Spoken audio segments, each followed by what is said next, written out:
Pompeya, año 79 después de Cristo. Faltan 48 horas para la catástrofe. Robert Harris. Nocte concubie. 22 horas, 7 minutos. Ampliato nunca se había interesado especialmente en la bucanalia. El festival señalaba el punto del calendario a partir del cual las noches empezaban antes y las mañanas se despertaban a la luz de las velas. El final de la promesa del verano y el comienzo del largo y melancólico declive hacia el invierno. Además, la ceremonia en sí misma resultaba de mal gusto. Vulcano moraba en una cueva bajo una montaña y esparcía sus devoradores fuegos por toda la tierra. Todas las criaturas lo temían, salvo los peces. Por lo tanto, siguiendo el principio de que los dioses, igual que los humanos, lo que más anhelaban era aquello que no podían alcanzar. Debía ser aplacado arrojando peces vivos a una pira llameante. No se trataba de que Ampliato careciera de inclinaciones religiosas. Siempre le había gustado ver cómo sacrificaban nobles animales. Por ejemplo, la plácida manera en que el buey se encaminaba hacia el altar. Su pasmada forma de mirar al sacerdote, el potente e inesperado mazazo del asistente, el destello del cuchillo que le cortaba la garganta, su manera de desplomarse, tieso como una tabla, patas arriba, las gotas de sangre carmesí que se coagulaban en el polvo, y las amarillas tripas que se descolgaban del desgarrado vientre, listas para ser examinadas en busca de augurios. Eso sí que era religión. Pero ver cientos de insignificantes peces arrojados al fuego por una chusma supersticiosa que desfilaba ante la hoguera sagrada, contemplar los plateados cuerpos retorciéndose y saltando entre las llamas, es lo que a él se refería. No tenía nada de noble. Ese año, además, resultaba especialmente tedioso debido al récord de asistentes deseosos de brindar su ofrenda. La interminable sequía, las fuentes secas, el agostamiento de los pozos, los temblores de tierra y las apariciones vistas y oídas en la montaña, todo parecía obra de Vulcano. La aprensión se había apoderado de la ciudad. Ampliato podía leerlo en los arrebolados y sudorosos rostros de la multitud, mientras ésta recorría el foro contemplando la pira. El miedo se palpaba en el aire. Su posición no era la mejor. Los padres de la ciudad, tal como exigía la tradición, se hallaban reunidos en los peldaños del templo de Júpiter. Los magistrados y los sacerdotes delante, los miembros del ordo, incluyendo a su propio hijo, agrupados detrás. En cualquier caso, Ampliato, como esclavo manumitido y carente de rango oficial, estaba fuera del protocolo y recluido en la parte de atrás. No es que le preocupara, al contrario, disfrutaba del hecho de que el poder, el verdadero poder, permaneciera en la sombra.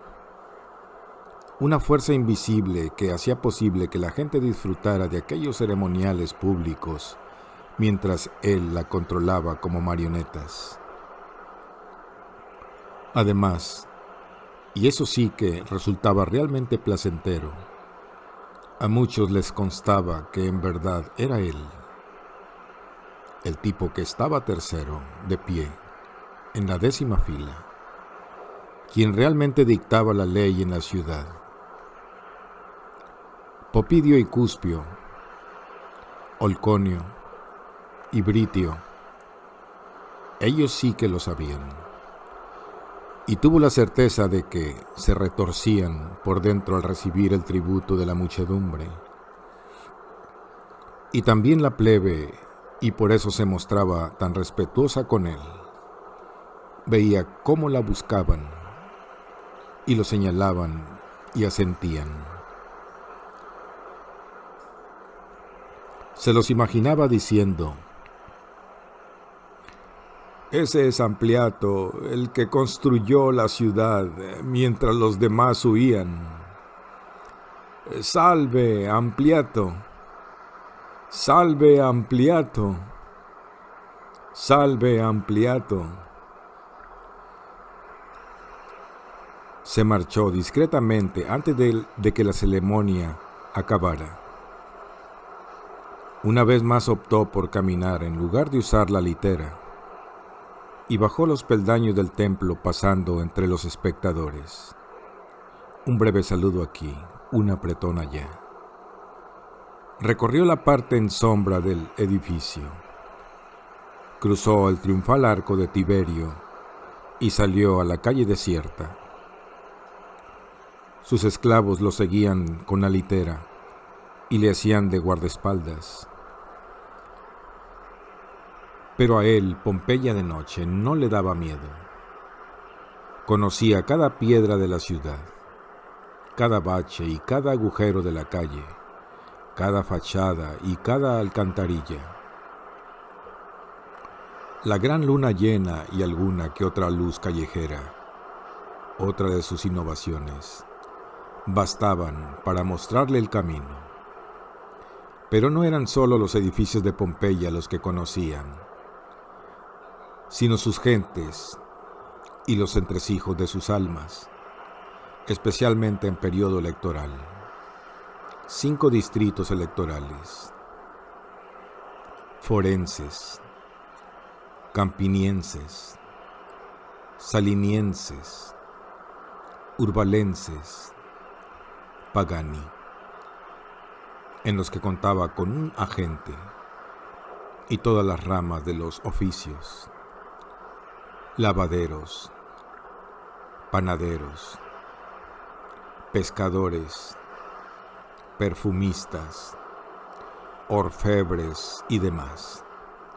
Los tenía controlados a todos. Incluso podía aportar la mitad de los adoradores de Isis, su templo, como un paquete de votos. Y a cambio de instalar en el poder a las marionetas de su preferencia, recibía todas aquellas licencias y permisos, el visto bueno en la basílica, el equivalente a la invisible moneda de cambio del poder. Giró hacia su casa, mejor dicho, hacia sus casas, y se detuvo para disfrutar del aire nocturno. Amaba aquella ciudad. Por las mañanas el calor podía resultar opresivo, pero normalmente de Capri solía llegar un oscuro oleaje, de modo que al cabo de unas horas la brisa marina soplaba por la ciudad, agitando las hojas y, hasta el final del día, Pompeya olía igual que en primavera. Ciertamente cuando el calor apretaba y el viento estaba en calma, los capistostes de la comunidad se quejaban de que apestaba. Sin embargo, él casi la prefería con el aire más pesado. Las boñigas de caballo de las calles, los orines de las lavanderías, las fábricas de salsa de pescado del puerto, el sudor de miles de cuerpos apretujados dentro de los muros de la ciudad. Para Ampliato ese era el olor de la vida, de la actividad y el beneficio. Siguió caminando y, al llegar a la entrada principal de su casa, se situó bajo el farol y llamó con fuerza. Seguía siendo un placer para él cruzar el umbral que durante su época de esclavo había tenido verdad, y recompensó al portero con una sonrisa. Se encontraba de un humor excelente, tanto que cuando estaba a medio camino del vestíbulo, dio media vuelta y preguntó: ¿Conoces el secreto de la vida feliz, Masabo? El portero negó con su inmensa cabeza.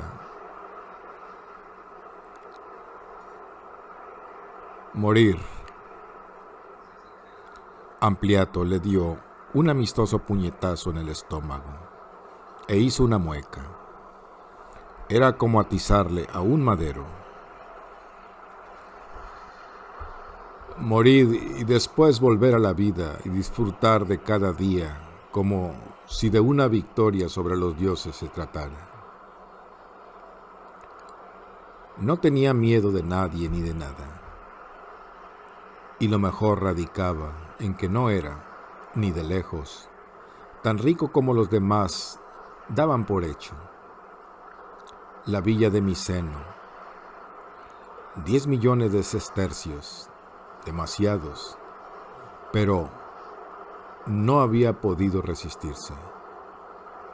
La había comprado con un crédito respaldado por su casa, que a su vez había sido pagada con una hipoteca avalada por unos baños que ni siquiera estaban acabados.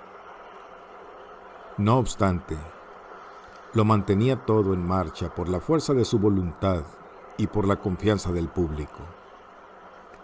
Y si ese idiota de Lucio Popidio creía que iba a recuperar su hogar tras casarse con Corelia, en fin, tendría que haberse buscado un buen abogado antes de haber firmado el acuerdo. Cuando paseó ante la piscina, iluminada con antorchas, se paró para examinar la fuente. El vaho del surtidor de agua se combinaba con el aroma de las rosas, pero mientras lo observaba le pareció que perdía fuerza y pensó en el joven y serio aguador, que estaría en algún lugar en la oscuridad intentando reparar el acueducto. No volvería. Era una pena.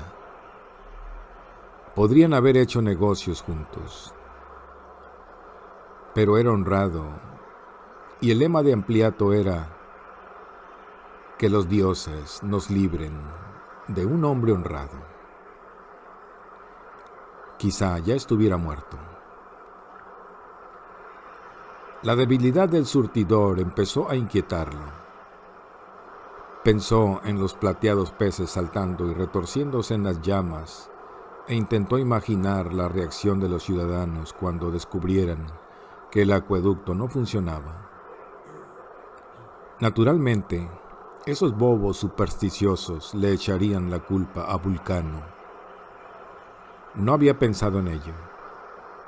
En ese caso, el día siguiente podía ser el momento para presentar por fin la profecía de Viria Onomastia, la sibila de Pompeya, que había tenido la precaución de encargar al principio del verano. La mujer vivía en una casa cerca del anfiteatro y por las noches, entre nubes de humo, se comunicaba con Sabacios, el antiguo dios, en cuyo honor sacrificaba serpientes, un repugnante procedimiento, sobre un altar sostenido por 2 mágicas manos de bronce. Toda la ceremonia le había producido escalofríos, pero la sibila había anunciado un extraordinario futuro para Pompeya, y a él iba a resultarle provechoso dejar que se extendiera el rumor. Decidió que por la mañana mandaría llamar a los magistrados. Por el momento, mientras los demás seguían en el foro, tenían otro asunto más urgente que atender. Su miembro viril empezó a ponerse erecto al subir los peldaños que llevaban a los apartamentos privados de los Popidio, un camino que tiempo atrás había recorrido muchas veces cuando su viejo amo lo había usado como un perro.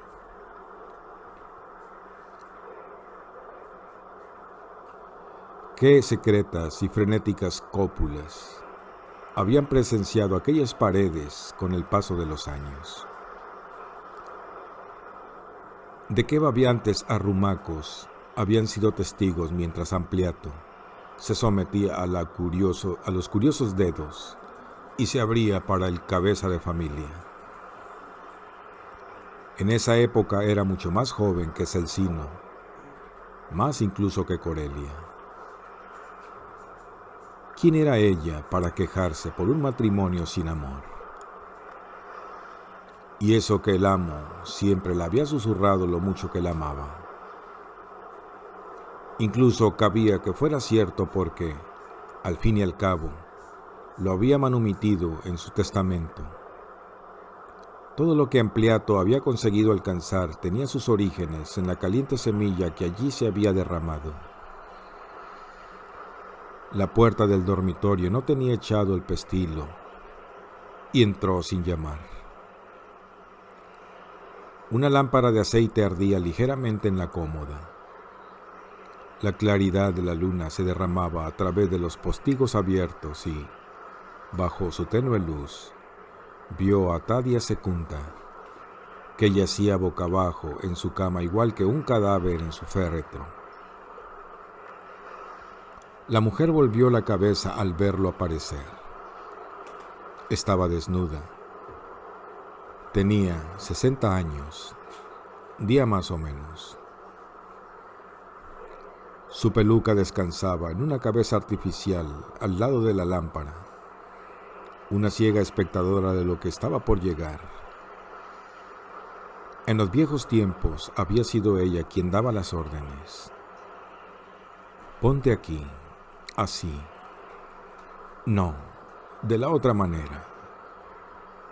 Pero en ese momento los papeles habían cambiado y él no estaba seguro de que ella siguiera disfrutando, aunque nunca había dicho palabra. Tadia Secunda se puso a 4 patas en silencio y le ofreció, permaneciendo inmóvil, sus huesudas caderas azuladas por la luna, esperando a que su antiguo esclavo, su amo en esos momentos, subiera a la cama. Después de que la cuerda se diera 2 veces, Atilio consiguió clavar rodillas y codos en las estrechas paredes de la matriz, en un esfuerzo por agarrarse que solo le sirvió para verse empujado aún más lejos a lo largo del túnel. Con los pulmones ardiendo, a punto de desfallecer, se dio cuenta de que únicamente le quedaba una oportunidad. Volvía a intentarlo y esa vez lo consiguió. Se despatarró como una estrella de mar, sacó la cabeza a la superficie y tosió y jadeó en busca de aire. En medio de la negrura no tenía idea de lo lejos que había sido arrastrado. No veía ni oía nada. No notaba nada salvo la aspereza de la argamasa en rodillas y manos y la presión de la corriente que le llegaba hasta el cuello, martillándole el cuerpo. Había perdido la noción del tiempo que llevaba aferrado, pero poco a poco fue notando que la presión disminuía y que el nivel de agua bajaba. Cuando notó que tenía los hombros fuera, supo que lo peor había pasado. Enseguida tuvo el pecho por encima de la superficie. Con cuidado se desasió de las paredes y se mantuvo en pie. Osciló en la corriente y se enderezó igual que un árbol que hubiera sobrevivido a una repentina inundación. Su cerebro se puso en marcha de nuevo. Las contenidas aguas se estaban drenando y, puesto que las compuertas habían sido cerradas en Avelino 12 horas antes. No había suministro que las reemplazara. Lo que restaba estaba siendo controlado por el infinitesimal gradiente del acueducto. Notó que algo le tiraba de la cintura. La cuerda flotaba tras él. Palpó en su búsqueda en la oscuridad y se la enrolló en el brazo. Tocó el extremo. Estaba listo, ni desgarrado ni roto. Brevix debía de haberla soltado. Pero, ¿por qué? De repente lo asaltó el pánico y un frenético deseo de escapar. Se inclinó hacia adelante y empezó a caminar en el agua. Era como una pesadilla, con las manos extendidas ante él, palpando las paredes, rodeado de una infinita oscuridad, incapaz de mover las piernas más deprisa que el vacilante caminar de un anciano. Se sentía doblemente apresado por los muros que lo cernían y por el peso del agua que debía vencer. Le dolían las costillas y notaba el hombro como si se lo hubiera marcado con un hierro candente. Oyó que algo caía en el agua y en la distancia un punto de luz apareció como una estrella fugaz. Se detuvo y escuchó atentamente, jadeando con fuerza. Más gritos seguidos de una segunda salpicadura. Apareció otra antorcha. Lo estaban buscando. Oyó un lejano grito. ¡Aguador! E intentó decidir si debía responder. ¿Acaso se estaba asustando por nada? La obstrucción había cedido tan bruscamente y con tanta fuerza que ningún hombre habría tenido la fuerza necesaria para sostenerlo. Sin embargo, Brevix no era un hombre como los demás, y lo ocurrido no había sido una sorpresa. Se suponía que el gladiador estaba prevenido. ¡Aguador! Dudó. No había otra salida del túnel. De eso estaba seguro. No tenía más remedio que seguir y enfrentarse. Sin embargo, el instinto le decía que guardara sus sospechas. Contestó. «Estoy aquí». Se abrió paso entre la corriente que disminuía y se dirigió hacia las oscilantes luces. Le dieron la bienvenida con una mezcla de incredulidad y respeto. Brevix, Musa y el joven Polites se abalanzaron para saludarlo porque, según dijeron, a todos les había parecido que nadie podía haber sobrevivido a semejante torrente. Brevix insistió en que la cuerda se le había escapado de entre las manos igual que una serpiente, y para demostrarlo le enseñó las palmas. A la luz de las antorchas aparecían surcadas por una vívida quemadura. Quizá decía la verdad. Sonaba sinceramente contrito, pero cualquier asesino habría sonado igual si su víctima hubiera regresado de entre los muertos. Si no recuerdo mal, Brevix, dijiste que eras capaz de sostenerme a mí y a mi madre.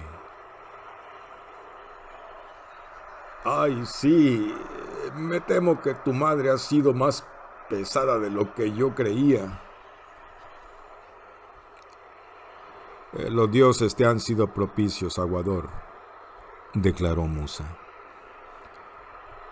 Seguro que te tienen reservado un destino especial. Mi destino, contestó Atilio, es reparar este maldito acueducto y regresar a mi seno.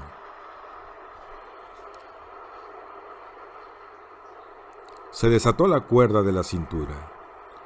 Tomó la antorcha de Polites y recorrió el túnel. Con qué rapidez se estaba drenando el agua. Apenas le llegaba a las rodillas.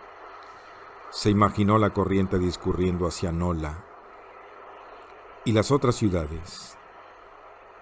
Al final acabaría de recorrer la bahía, pasaría los arcos situados al norte de Nápoles, por encima del gran puente de Cuma, y seguiría el espinazo de la península hasta Miseno. Pronto aquella sección se habría drenado por completo, y en el suelo no quedaría más que charcos. Al margen de lo que hubiera pasado, había cumplido la promesa hecha al almirante. Había dejado la matriz. La zona del túnel que había quedado obstruida estaba hecha un desastre, pero la fuerza de la avenida había terminado la mayor parte del trabajo por ellos. En esos momentos solo era cuestión de quitar los restos de tierra y escombros, nivelar el suelo y las paredes, echar una base de argamasa y ladrillos y enlucirlo todo. Nada de florituras, solo un arreglo temporal hasta que pudieran efectuar las debidas reparaciones en otoño. Todavía restaba mucho que hacer antes de que una lengua de agua los alcanzara desde Avellino, una vez que Becco reabriera las compuertas. Les dio las instrucciones oportunas y Musa añadió sus propias sugerencias. Si bajaban los ladrillos ya, dijo, podrían amontonarlos a lo largo de la pared y tenerlos listos para cuando ya no hubiera agua. También podían empezar a mezclar la argamasa arriba. Era la primera vez que mostraba deseos de cooperar desde que Atilio se había hecho cargo del acueducto y parecía impresionado por el hecho de que el ingeniero hubiera sobrevivido. Debería de resucitar con más frecuencia, se dijo Atilio. Por fin el hedor ha desaparecido, comentó Brevix. El ingeniero no se había percatado. Olfateó el aire. Era cierto. El penetrante olor del azufre se había desvanecido. Se preguntó a qué podía obedecer, de dónde había salido y por qué se había evaporado. Pero no tenía tiempo para dedicar a esas cuestiones. Oyó que lo llamaban y caminó por el agua hasta el pozo de inspección. Era la voz de Corvino. ¡Aguador! ¿Sí? El rostro del esclavo estaba perfilado por un rojo resplandor. ¿Qué ocurre? Creo que debería salir y verlo usted mismo. Su cabeza desapareció bruscamente. ¿Y ahora qué pasa?, se preguntó Atilio mientras cogía la cuerda. La comprobaba y empezaba a trepar. En su magullado estado, le resultó más difícil que antes. Ascendió lentamente, mano sobre mano, izándose por el estrecho pozo hasta que pudo pasar los brazos por encima del borde de la tapa de registro y salir a la tibia noche. Durante el rato que había permanecido bajo tierra, la luna había ascendido, plena, enorme, redonda y roja. Era como las estrellas en esa parte del mundo, como todo, de hecho, desmesurada y antinatural. En ese momento los trabajos se desarrollaban con diligencia en la superficie. Se habían amontonado los escombros retirados del túnel. Un par de grandes hogueras esculpían chispas al cielo. Las antorchas clavadas en el suelo proporcionaban luz adicional y las carretas habían sido reunidas y descargadas. Vio el ancho anillo de barro que el lago había empezado a dejar al secarse. Los esclavos de la cuadrilla de Ampliato, que aguardaban órdenes apoyados contra los carromatos, lo miraron con curiosidad cuando se puso en pie. Se dio cuenta de que debía de ofrecer un buen espectáculo, sucio y empapado. Gritó por la abertura a Musa para que subiera y pusiera a todo el mundo a trabajar, y buscó a Corvino. El esclavo se hallaba a unos 30 pasos de distancia, cerca de los bueyes, dando la espalda al pozo. Atilio lo llamó impaciente. ¿Y bien? Corvino se dio la vuelta y por toda explicación se hizo a un lado, dejando tras él a una figura encapuchada. Atilio echó a andar hacia ellos. Solo cuando estuvo más cerca y el desconocido se descubrió, lo reconoció.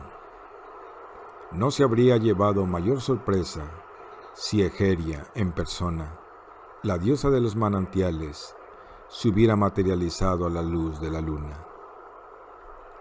Su primer pensamiento fue que tenía que haber llegado acompañada de su padre, así que buscó con la mirada a otros jinetes y monturas, pero solo había un caballo que pastaba plácidamente en la rala hierba.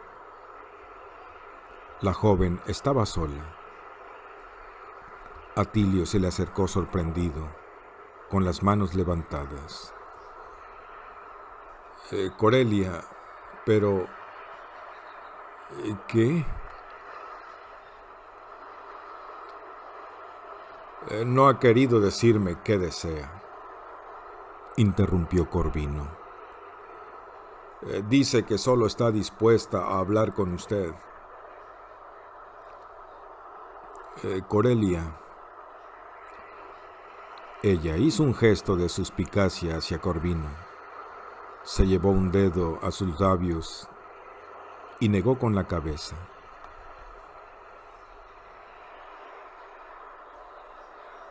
Ve lo que quiero decir.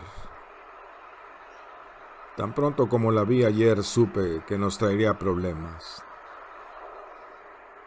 Bien, Corvino, ya basta. Vuelve al trabajo. Pero...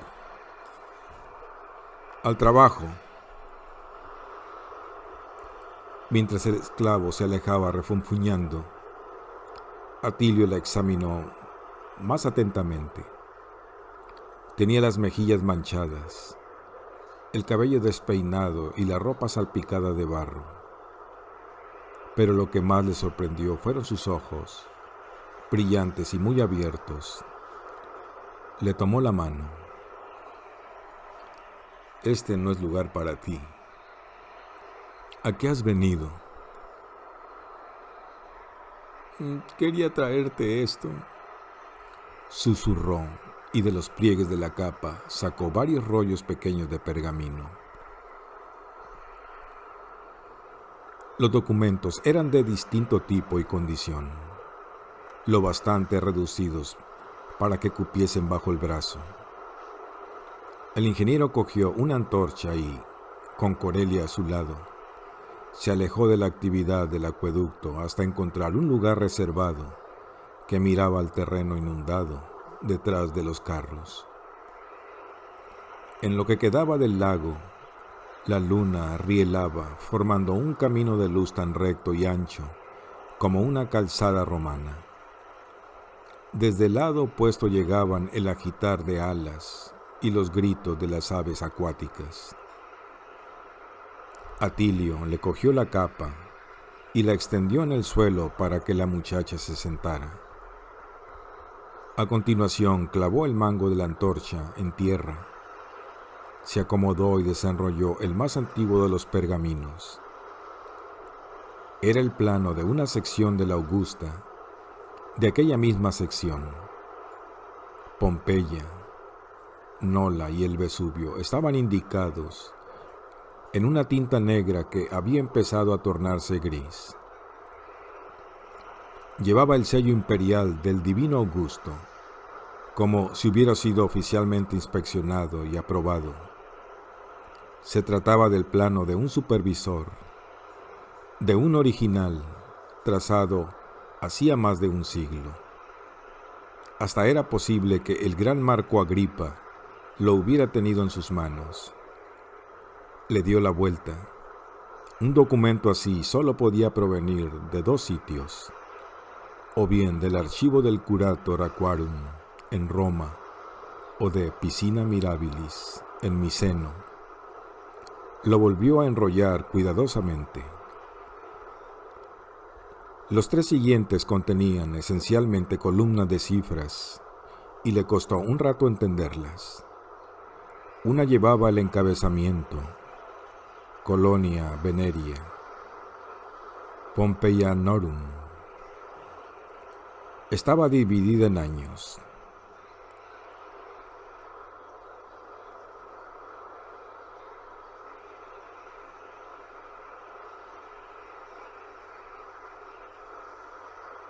Y así sucesivamente. Y retrocedía 2 décadas con sus correspondientes subdivisiones, anotaciones y totales. Las cantidades se incrementaban todos los años hasta que, en el finalizado último diciembre, el año romano de 833, llegaban a doblarse. El segundo documento le pareció a simple vista idéntico hasta que lo estudió más a fondo y comprobó que las cifras eran aproximadamente la mitad de las anteriores. Por ejemplo, el total registrado en el primer rollo durante el último año sumaba 352.000 y en el segundo se había reducido a 178.000. El tercero era menos formal y tenía el aspecto de las cuentas de ingresos mensuales de una persona. De nuevo abarcaba 2 décadas y las cifras se iban incrementando hasta doblarse. Y en verdad, eran suculentos ingresos. 50.000 sestercios el año anterior y un total de un tercio de millón. Corelia estaba sentada, con las piernas recogidas, observándolo. Bueno, ¿qué significan? Atilio se tomó su tiempo antes de responder. Se sentía corrompido. La desvergüenza de un hombre era la vergüenza de todos. ¿Y quién podía decir hasta dónde se remontaba tanta corrupción? Pero entonces lo pensó. No podía haber llegado hasta Roma porque, de haber sido así, Aviola nunca lo habría enviado a Miceno. Tienen todo el aspecto de ser las cifras del consumo anual de agua de Pompeya. Le mostró el primer pergamino. 350.000 quirinarie el año pasado. Eso es lo que correspondería a una ciudad del tamaño de Pompeya. Y supongo que estas otras cifras son las que mi predecesor ha comunicado oficialmente a Roma. Allí no podrían descubrir la diferencia, especialmente tras el terremoto, a menos que enviaran a un inspector para que las comprobara. Y esto no intentó ocultar su desprecio al mostrárselo. Esto es lo que tu padre le pagó para que mantuviera la boca cerrada. Ella lo miró perpleja. El agua es cara, le explicó Atilio, especialmente si se está reconstruyendo una ciudad, al menos tan valiosa como el dinero. Eso fue lo que tu padre me dijo. No cabe duda que marcó la diferencia entre pérdida y beneficio. Salve lucrum. Enrolló el pergamino. Seguramente habían sido robados los miserables cuartos de insomnio situado encima de la taberna. Se preguntó por qué el aguador se había arriesgado a tener tan a mano aquellas pruebas incriminatorias, pero entonces comprendió que eso era precisamente lo que pretendía, porque le brindaban una poderosa herramienta contra Ampliato. Que no se te ocurra enfrentarte conmigo, silenciarme, apartarme del trato o amenazar con delatarme, porque si yo caigo, tú caerás conmigo. ¿Y estos otros dos?, preguntó Corelia. Los últimos eran tan distintos al resto que no parecían guardar relación alguna. Para empezar, eran mucho más recientes y en lugar de cifras estaban cubiertos de escritura. El primero estaba redactado en griego.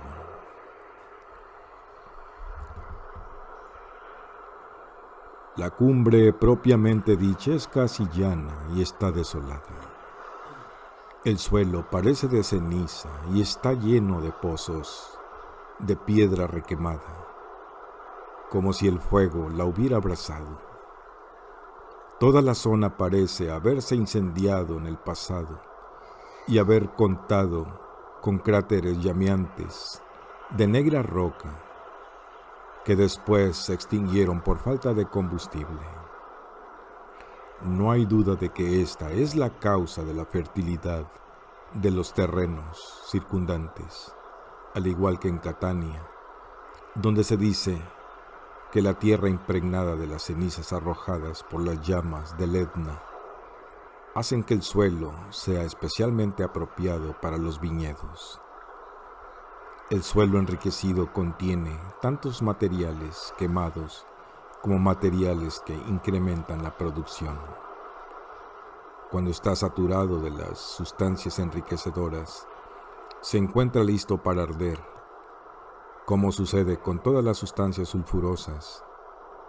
Pero cuando éstas han surgido y el fuego se ha extinguido, el suelo se vuelve ceniciento y apto para producir.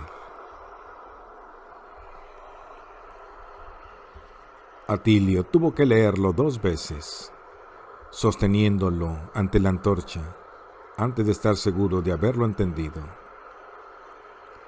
Se lo entregó a Corelia. La cumbre. ¿La cumbre de qué? Del Vesubio. Seguramente esa era la única cumbre de los alrededores. Pero, ¿realmente había tenido fuerzas el perezoso bebedor y putero Somnio para escalar el Vesubio y anotar sus impresiones en griego? Desafiaba el sentido común. ¿Y las expresiones? Cráteres llameantes de roca negra, fertilidad de los terrenos circundantes. No sonaba al lenguaje de un técnico. Era demasiado literario. Para nada el tipo de frases que se le podían ocurrir a un tipo como Insomnio, que seguramente no dominaba la lengua helena más que Atilio. Tenía que haberlo copiado de alguna parte o haber hecho que se lo copiaran, quizá por alguno de los escribas de la biblioteca del foro. El último pergamino era más largo y estaba en latín, pero el contenido resultaba igualmente misterioso. Lucilo, mi buen amigo, acabo de enterarme de que Pompeya, la famosa ciudad de Campania, ha sido arrasada por un terremoto que también ha afectado las zonas vecinas, igualmente que la ciudad de Herculano está en ruinas y que hasta las estructuras que han quedado en pie se tambalean, y que Nápoles también ha perdido muchos hogares. A estas calamidades se han añadido otras. Se dice que cientos de rebaños de ovejas han muerto, que las estatuas se han agrietado y que alguna gente se ha vuelto loca y anda vagando por ahí, desamparada. He dicho que cientos de ovejas han muerto en la zona de Pompeya. No hay razón para que creas que lo ocurrido a esos animales ha sido a causa del miedo, ya que dicen que es normal que una plaga se desencadene tras un gran terremoto. Y en eso no hay sorpresa, porque muchos elementos desconocidos yacen bajo tierra. La misma atmósfera de aquí, que está enrarecida por algún defecto de la tierra o por la inactividad y eterna oscuridad, resulta dañina para todos aquellos que la respiran. No me sorprende que las ovejas que tienen una delicada constitución, se hayan contagiado, puesto que tienen la cabeza más cerca del suelo y reciben las flatulencias del corrupto aire cercano al suelo. Si ese aire hubiera brotado en mayores cantidades, también habría perjudicado a las personas, pero la abundancia de aire fresco lo dispersó antes de que pudiera ser inhalado por la gente. De nuevo, el lenguaje le pareció demasiado florido y su ejecución demasiado profesional para que fuera obra de Somnio. En cualquier caso, ¿por qué iba a decir Somnio, que acababa de enterarse de un terremoto ocurrido hacía 17 años? ¿Y quién era Lucilio? Corelia se había apoyado en él para leer el documento. Atilio pudo oler su perfume, notar su aliento en la mejilla y sus senos presionándole el brazo. ¿Estás segura de que estos estaban con los demás pergaminos?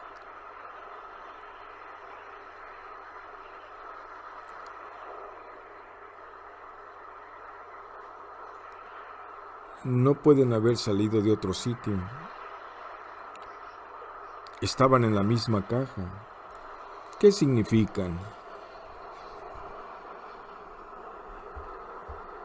¿Y dices que no viste al hombre que le llevó esto a tu padre? Corelia negó con la cabeza. Solo pude oírlo. Hablaron de ti. Fueron sus palabras las que me han empujado a buscarte. Se le acercó un poco y bajó la voz. Mi padre dijo que no quería que volvieras vivo de esta misión. Ah, ¿sí? Hizo un esfuerzo por reír. ¿Y el otro qué contestó? Que no sería un problema. Se hizo el silencio. Atilio notó el contacto de la mano de la chica, sus fríos dedos en los arañazos y rozaduras. Entonces Corelia le apoyó la cabeza en el pecho. Estaba agotada. Por un momento y por primera vez en 3 años, Atilio se permitió disfrutar de la sensación de tener el cuerpo de una mujer tan cerca del suyo. Eso era lo que uno sentía cuando estaba vivo. Lo había olvidado. Al cabo de un rato, Corelia se durmió. Con cuidado, para no despertarla, Atilio apartó el brazo, la dejó y regresó al acueducto. Los trabajos de reparación habían alcanzado un momento decisivo. Los esclavos habían acabado de retirar los escombros del túnel y habían empezado a bajar los ladrillos. Atilio hizo un cauteloso gesto de asentimiento a Brevix y a Musa, que estaban de pie, hablando. Ambos hombres guardaron silencio cuando él se acercó y miraron hacia donde Corelia descansaba. Atilio hizo caso omiso de su curiosidad. Su mente era un torbellino. Que Somnio fuera corrupto no era ninguna sorpresa. Ya se había hecho a la idea y suponía que era el motivo de su desaparición. Sin embargo, esos otros documentos, el griego y el extracto de la carta, suponían un nuevo misterio. Implicaban que a Eupsomnio le había preocupado el terreno por donde discurría el Augusta, el suelo sulfuroso y nocivo, al menos 3 semanas antes de que el acueducto resultara contaminado, que le había preocupado lo bastante para buscar los planos originales e investigar en la biblioteca de Pompeya. Atilio contempló distraídamente las profundidades de la matriz. Recordaba su conversación de la tarde anterior con Corás en Piscina Mirabilis, el tono burlón del supervisor. Conocía esta agua mejor que ningún otro hombre. Lo habría visto venir. Y su respuesta, dicha sin pensar, quizá lo vio venir y por eso ha desaparecido. Por primera vez lo asaltó el presentimiento de algo terrible. No era capaz de precisarlo, pero estaban sucediendo demasiadas cosas fuera de lo normal. La rotura de la matriz, los temblores del suelo, los manantiales retirándose en las rocas, el envenenamiento por azufre. Eupsomnio también lo había notado. El fuego de las antorchas brillaban en el túnel. Musa. Sí, aguador. ¿De dónde era Eupsomnio? ¿Dónde había nacido? En Sicilia, aguador. Sí, lo sé, en Sicilia, pero ¿en qué parte exactamente? Creo que en el Levante. Musa frunció el entrecejo. En Catania, ¿por qué? Pero el ingeniero, que contemplaba la oscura mole del Vesubio, más allá de la llanura, no respondió.